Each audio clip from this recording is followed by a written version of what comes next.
Hello students, welcome to the English class of Basva Residential Girls School. I am your English teacher Kavita Victor for standard 9.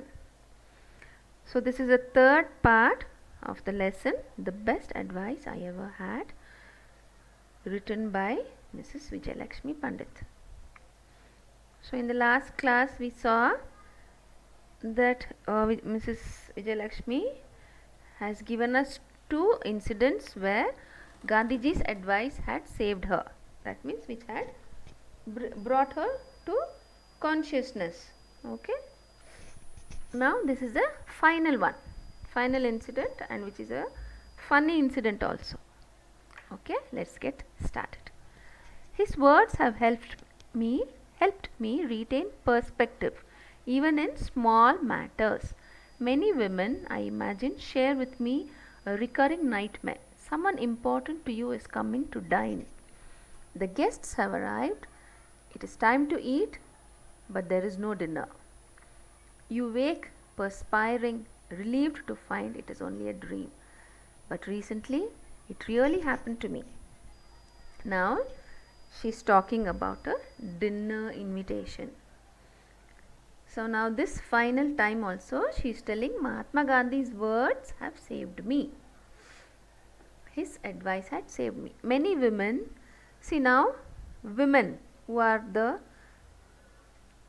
like who are, if anybody have invited someone, that too if that person is a very important guest, imagine in your, even if it is a dream that you are inviting, everything is ready, everything is set, and when the time to eat has come, suddenly you realize there is no food. Will it be a dream? It would be a nightmare. Then you wake up perspiring, means sweating all over. My God, how would it feel? Some important person is coming to your house to have dinner, but everything is a mess. Then you will wake up and say, thank God it was just a dream, it is not real. But she is telling in her life it really happened once.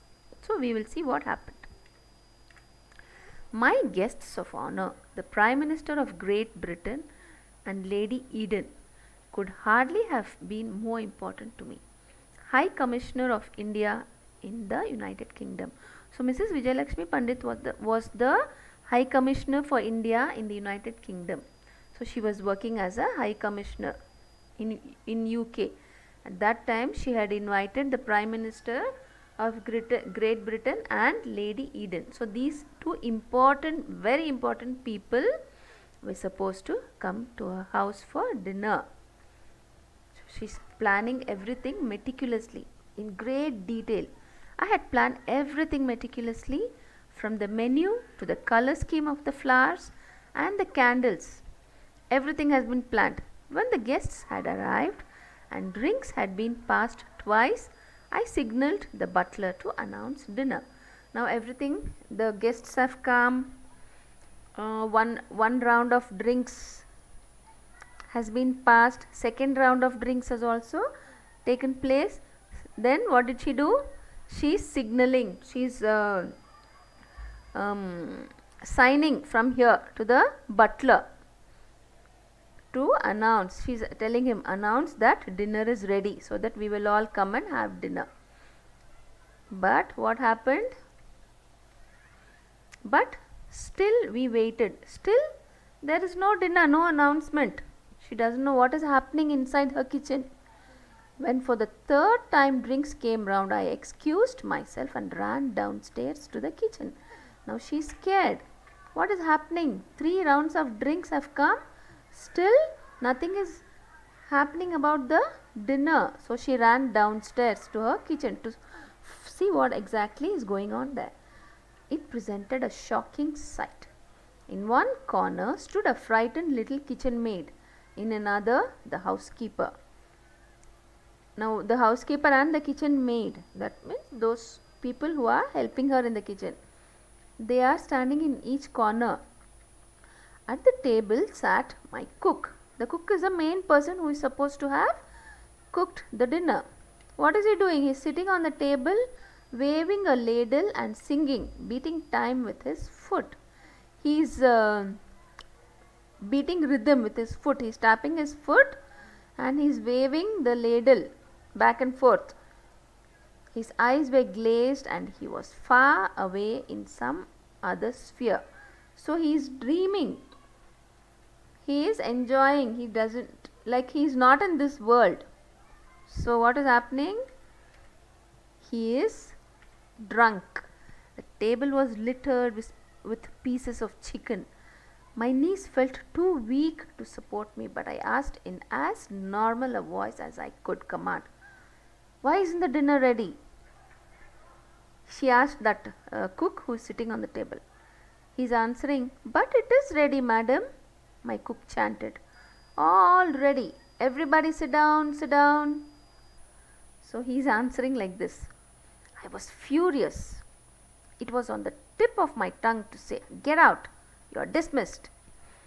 That when I thought of the counsel that had calmed me so many times. Now, who would not be angry, right? Very important people are waiting outside for dinner, but here nothing is ready and the cook is fully drunk. So she wants to fire him, but she thought, okay, let me not do that. If I lost control, I would only hurt myself. I pulled myself together. Then, let's get something on the table, I said. Everyone pitched in. Now, okay, leave the cook alone. The others are there, right? The housekeeper, the maid servant, they all started helping her. So they said, okay, let's prepare something. The food served wasn't quite what the menu described, but when I told my guests what had happened, there was a chorus of surprise. "If this is what your cook gives you when he is drunk," someone exclaimed, what must he provide when sober?" Now what did they do? They somehow prepared something else, not what was described in the menu. So everybody pitched in, they prepared some other food and they presented it to the guests. But what are the guests telling? They are so happy with the food. So Mrs. Vijayalakshmi told them that sorry for all this, we couldn't provide you what exactly was in the menu because my cook is drunk. So they are telling, if he can make such delicious food when he is drunk, what would he provide when he is sober? Sober means when the person is not drunk, that is called a sober state. You and I are now in sober state. So if he is sober, imagine what wonderful food he would provide. Okay. The relief in my laughter must have sounded like little hysterical. My perspective restored, I realized that a dinner party, however important, is not the pivot of existence. To retain a sense of proportion is as important as being able to keep one's heart free from hatred. For all of us, no matter what our work, the advice Gandhiji gave me is meaningful. No one can harm you but yourself. See this, she is telling this dinner party, even though it is important, it is not the pivot of existence.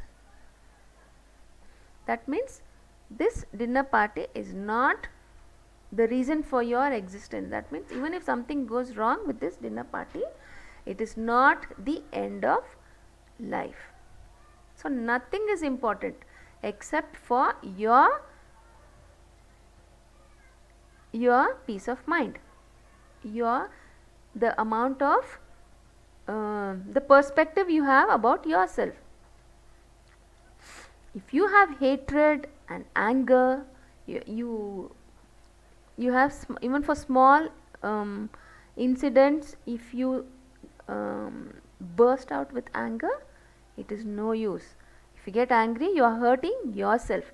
See what did she do with that man, that cook? She was so angry, right? She wanted to fire him. If she had fired him, the anger would have bubbled inside her and it would have stayed with her forever. Now she forgave him. Then she thought, okay, what is the next step? So she realized suddenly, okay, let me do something about it without getting angry, and everything went on smoothly. Okay, she thought, oh, this dinner is important because very important guests have come, because the dinner is not so important for your peace of mind. Your peace of mind is important.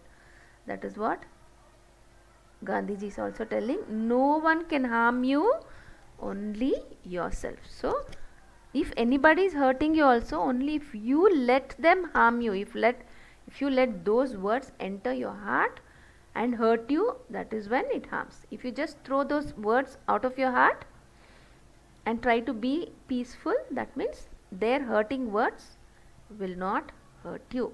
So it is in your hands. Okay, I hope you understood this lesson, because this is not just a lesson, an English lesson, it is also a life lesson. Alright, so you can go through all the 3 videos once again if you have any doubts. We have come to the end of this wonderful advice. It is an advice from Mahatma Gandhi, not only for Vijay Lakshmi Pandit, but also for each and every one of us. Alright, see you, bye bye.